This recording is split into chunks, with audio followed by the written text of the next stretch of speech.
If you are using a Windows machine, I bet you can't create a folder named con, aux, prn, com0 to com9, lpt0 to lpt9, or null. Go ahead and try it. I'll play the intro in the meanwhile.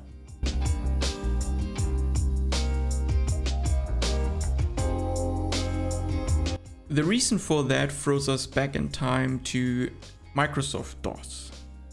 There were files, so-called device files, which allowed Windows or programs to communicate with printers, keyboards, or any other device you could plug into your computer. Programs could read from and write to a device file. A second instance then, the so-called device driver, would then pick up the file and translate it to the actual device. Those files were practical and actually pretty clever, since not all programs needed to know how to communicate to every single device on your computer. The nice thing about that was that if a new printer, for example, was released, it would bundle its own device driver. And this would interpret the old device file. So old programs could still write to the device file as they ever did, and the new device driver would then interpret the file a little bit different so that the new printer could read it. So in Microsoft DOS, you could use those device files directly from your command line.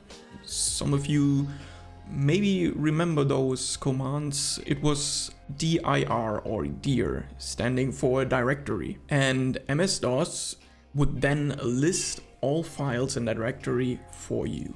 If you added a greater than sign and typed in a file name like myfile.txt, your listing would then be saved in that file.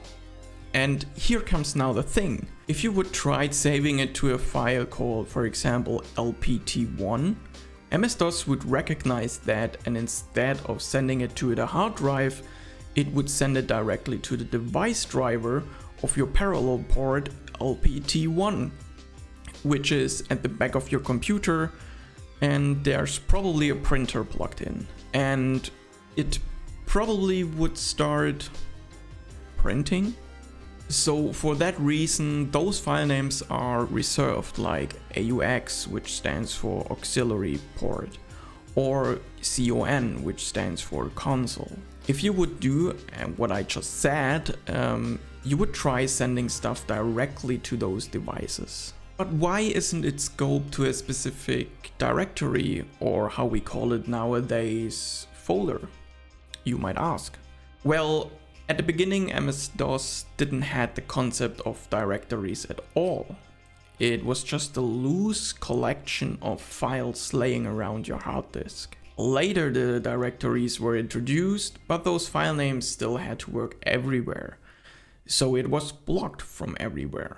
Of course, there are probably not many PCs out there running Windows 10 and having a parallel port at their back of the PC.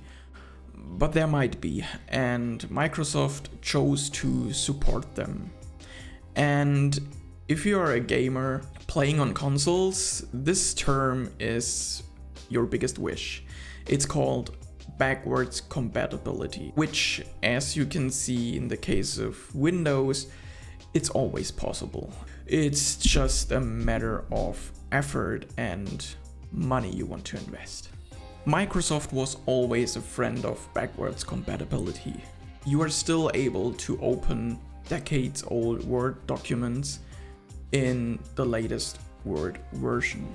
And that's exactly the reason why you still can't name a file, for example, AUX, CON, com0 to com9, lpt1 to 9, or null. Because it might break something on an old device somewhere around this globe. Maybe Microsoft will change their mind about backwards compatibility in the future, or it will just get too hard to support it.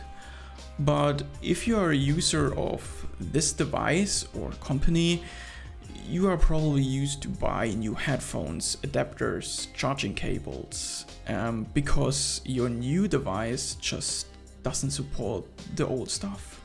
So the final question is, what's the better approach? Should we look into the past and support now for nearly 40 years old devices?